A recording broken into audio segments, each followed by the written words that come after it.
មេរៀនទី4សហព័ន្ធអាល្លឺម៉ង់នៅក្នុងឆ្នាំ1945ដល់1991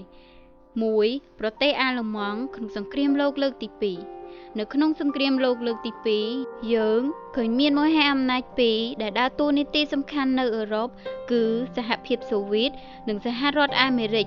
ក្រៅទ្វីបអឺរ៉ុបដែលបានដណ្ដើមគ្នាយកឧត្តមភាពក្រោយបរាជ័យនៃកងទ័ពណាស៊ី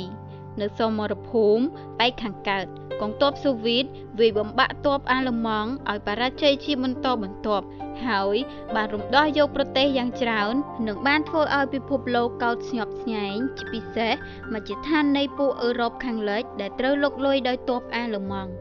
នៅប៉ែកខាងលិចកងទ័ពសហរដ្ឋអាមេរិកបានគ្រប់គ្រងតំបន់ច្រាំងនៅណូម៉ង់ឌីនៅថ្ងៃទី6 ខែមិថុនាឆ្នាំ1944និងធ្វើដំណើរទៅមុខយឺតបណ្ដាលមកពីការទប់ទល់យ៉ាងខ្លាំងពីពួកអាល្លឺម៉ង់កងទ័ពសម្ព័ន្ធមិត្តបានវាយចូលប្រទេសអាល្លឺម៉ង់ពីទិសខាងលិចចំណែកកងទ័ពក្រហមបានវាយចូលទឹកដីអាល្លឺម៉ង់ពីទិសខាងកើតដែលជាអំពើសងសឹកត្រឡប់ទៅលើប្រជាជនអាល្លឺម៉ង់យ៉ាងសាហាវទីក្រុងធំៗរបស់អាល្លឺម៉ង់ត្រូវខ្ទេចខ្ទាំដោយគ្រាប់ផ្លោងនិងការទម្លាក់គ្រាប់បែកអ៊ីតឡែរបានធ្វើអត្តឃាតនៅពេលដែលទ័ពសម្ព័ន្ធមិត្តចូលដល់ទីក្រុងប៊ែឡាំងនៅថ្ងៃទី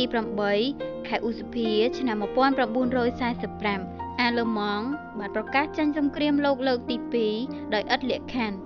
4 ខែក្រោយមកជប៉ុនក៏ទម្លាក់អាវុធចុះចាញ់ដោយឥតលក្ខខណ្ឌដែរនៅថ្ងៃទី15 ខែសីហាឆ្នាំ1945បន្ទាប់ពីបានទទួលការវិនាសដោយអាវុធមហាប្រល័យពីរគ្រាប់ប៉ារ៉ាម៉ាណូនៅហ៊ីរ៉ូស៊ីម៉ានិងណាកាសាគីបញ្ហាមួយទៀតដែលនាំឲ្យមានផលវិបាកវែងឆ្ងាយគឺនៅពេលដែលដឹងថាកងទ័ពអាល្លឺម៉ង់ពិតជាត្រូវចាញ់សង្គ្រាមនៅពេលខាងមុខពួកមហាអំណាចក្នុងសង្គ្រាមបាននាំគ្នាបង្កើតសន្និសីទអន្តរជាតិមួយនៅទីក្រុងយ៉ាល់តាដែលជាទីក្រុងលំហែកាយនៅមាត់សមុទ្រខ្មៅដើម្បីកំណត់វាសនាប្រទេសអាល្លឺម៉ង់ក្រោយសង្គ្រាមដើម្បីផ្ដាច់សរសៃឈាមប្រទេសនេះកុំឲ្យមានឱកាសបង្កសង្គ្រាមលោកជាថ្មីទៀតសន្និសីទធ្វើឡើងដោយមហាអំណាចទាំង3មានសហភាពសូវៀតអាមេរិកនិងចក្រភពអង់គ្លេសនៅក្រៅសង្គ្រាមអាល្លឺម៉ង់ត្រូវបានបែងចែកជាពីរគឺអាល្លឺម៉ង់ខាងលិចនិងអាល្លឺម៉ង់ខាងកើតអាល្លឺម៉ង់ខាងលិចត្រូវដាក់ពង្រាយដោយកងទ័ពសម្ព័ន្ធមិត្តដែលចែកជា3តំបន់មាន11រដ្ឋជារដ្ឋសហព័ន្ធចំណែកអាល្លឺម៉ង់ខាងកើតគ្រប់គ្រងដោយសហភាពសូវៀតជារដ្ឋប្រជាធិបតេយ្យប្រជាមានិតដូចជាប្រទេសផ្សេងទៀតនៅអឺរ៉ុបខាងកើតដែលរំដោះដោយកងទ័ពក្រហមដែរអាល្លឺម៉ង់ទាំងពីរនេះមានរដ្ឋធានីផ្សេងគ្នា